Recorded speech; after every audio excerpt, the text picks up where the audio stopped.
Bismillahirrahmanirrahim. Allahumma salli ala sayyidina Muhammadin al-fatih lima ughliq wal khatimi lima sabaq nasiril haqqi bil haqq wal hadi ila syaratikal mustaqim wa ala alihi haqqa qadrihi wa miqdarihi al-azim. Cermin, cermin sejati. Kita harus paham nih. Cermin itu tempat kita bercermin. Di mana kita melihat kekurangan kita. Kita melihat ada baju kita yang gak rapi. Kita harus setuju bahwa cermin itu juga bisa kotor. Dan kita setuju bahwa cermin tidak bisa membersihkan dirinya. Yang bercerminlah yang akan membersihkannya sehingga dia mampu bercermin kembali. Cermin sejati, filosofi cermin ini, bila kita bawa kepada pemahaman cermin sejati yang dipahami oleh guru kita Syekh Salahuddin Al-Hassani Al-Tijani radhiyallahu anhu adalah cermin sejati itu adalah seorang hamba itu faham bahwa Allah lah tempat asal sesuatu dan tempat kembali sesuatu. Kita harus selaras dengan pemahaman ini dulu sebelum kita lanjut dalam pembahasannya. Cermin sejati. Ketika hamba itu beribadah, ketika hamba Allah itu beribadah, ketika hamba itu berbuat baik, sejatinya bukan hamba itu yang melakukan itu, tapi semuanya adalah Allah yang melakukannya. Tanpa kuasanya, tak ada satupun manusia yang bisa melakukan ibadah sama-sama. Gak ada.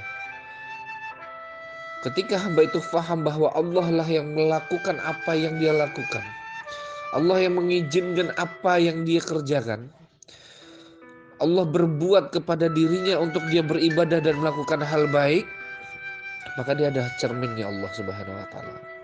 Dia adalah cermin ilahiyah, cermin rabbaniyah. Nah, hamba yang sadar seperti ini dia menjadi cerminnya Allah.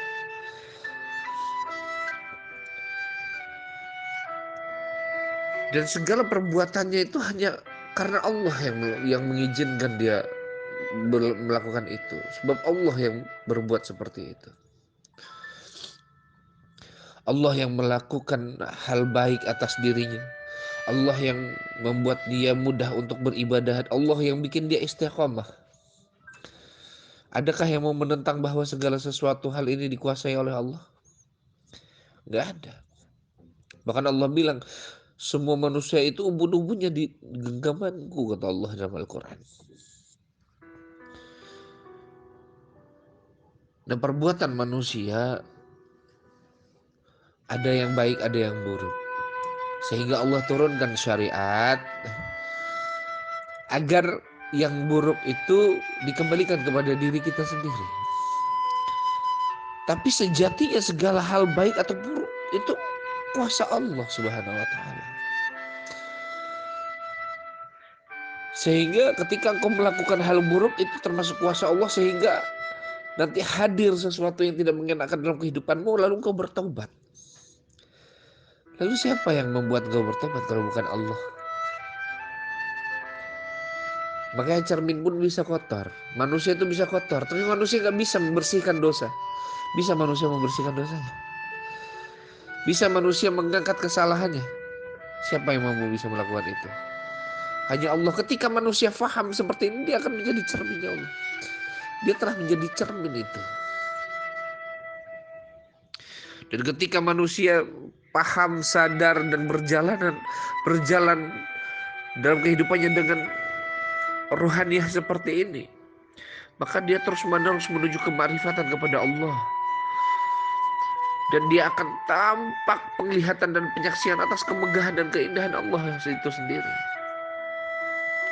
Sehingga dia akan menyaksikan cahaya-cahaya Rabbaniyah, tanda tazali Allah itu dia saksikan walaupun hanya sekejap mata saja. Sehingga tidak ada perantaran antara Allah dan hambanya. Makanya Allah berfirman dalam Al-Quran, aku itu lebih dekat kepadamu hai hambaku, lebih dekat daripada urat lehermu itu sendiri. Kalau udah seperti itu, ruang dan waktu itu Allah singkirkan untuk hambanya. Maksudnya apa? Dia ibadah bukan di waktu-waktu tertentu saja. Bukan di waktu sholat subuh, waktu sholat, 5 waktu. Sholat ada 5 waktu. Zikir itu pagi sore. Tapi hamba yang telah menjadi cermin yang sejati itu, dia sholat di setiap waktunya. Dia sujud di setiap waktunya. Di setiap hembusan nafasnya dia berzikir. Di setiap kedipan matanya dia mengingat Allah. Di setiap degupan jantungnya dia mengucapkan namanya.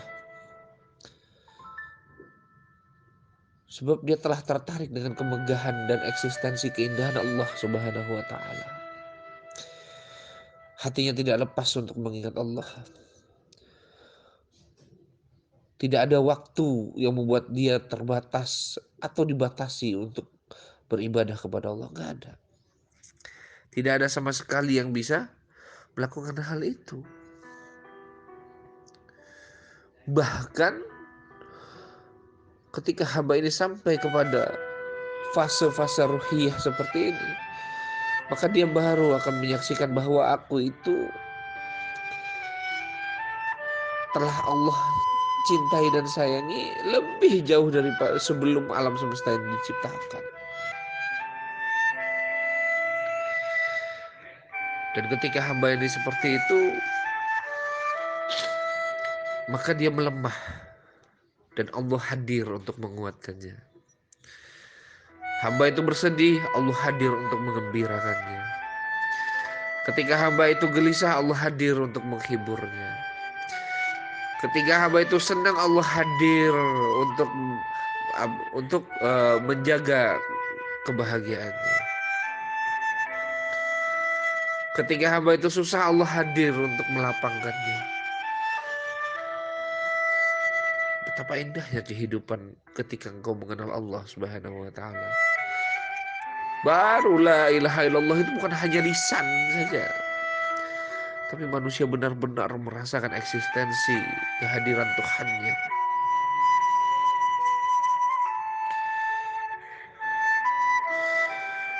Dan perjalanan ini akan membawa ruhnya menuju cahaya, yang mana cahaya itu pun bersumber dari Allah Subhanahu wa ta'ala. Dan dia akan diungkap dan dibukakan atas rahasia-rahasia penciptaan dalam kehidupannya. Sehingga dia masuk dalam apa?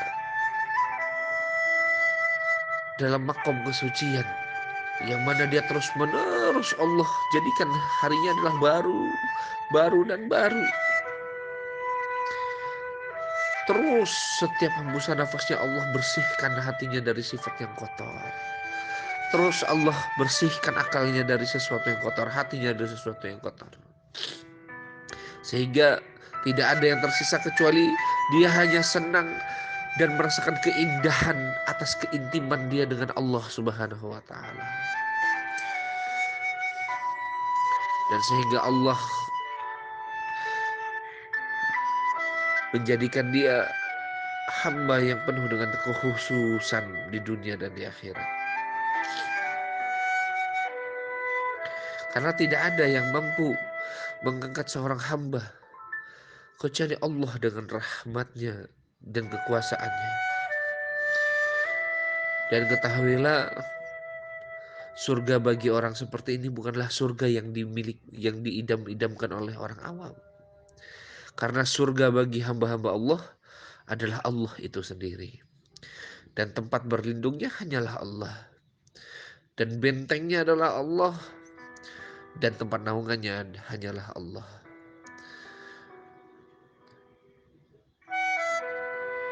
Beginilah hamba-hamba Allah yang menjadi cermin sejati. Beginilah ruhnya para kekasih Allah yang sampai kepada maqam ma'rifah dan arif billah. Betapa indahnya kehidupan mereka tidak pernah terpisah oleh Allah Subhanahu wa taala. Di mana kekasih mau terpisah dengan kekasihnya? Jangankan terpisah dengan kekasihnya. Ketika kamu saja tidak memiliki duit saja kamu pusing. Bila hatimu saja bisa terikat kepada duniawi, kenapa engkau tidak mengikat hatimu kepada Allah Subhanahu wa taala? Insyaallah semoga bermanfaat dan semoga kita lebih bisa mendekatkan diri kepada Allah Subhanahu wa taala. Dan semoga kita menjadi cermin yang indah, cermin yang bersih, cermin di mana Rob kita bercermin dengan diri kita. Sehingga perjalanan kita di setiap hembusan nafas kita hanyalah untuk Allah, kepada Allah, kembali kepada Allah, dan selamanya hanya Allah. Allahu Allah, Allahu Allah, Allahu Allah, la ilaha illallah. Allahumma salli ala sayyidina Muhammadin al-Fatih lima ukhliq wal khatimi lima sabaka nasiril haqqi bil haqq wal hadi ila siratikal mustaqim wa ala alihi haqqa qadrihi wa miqdarihi al-azim.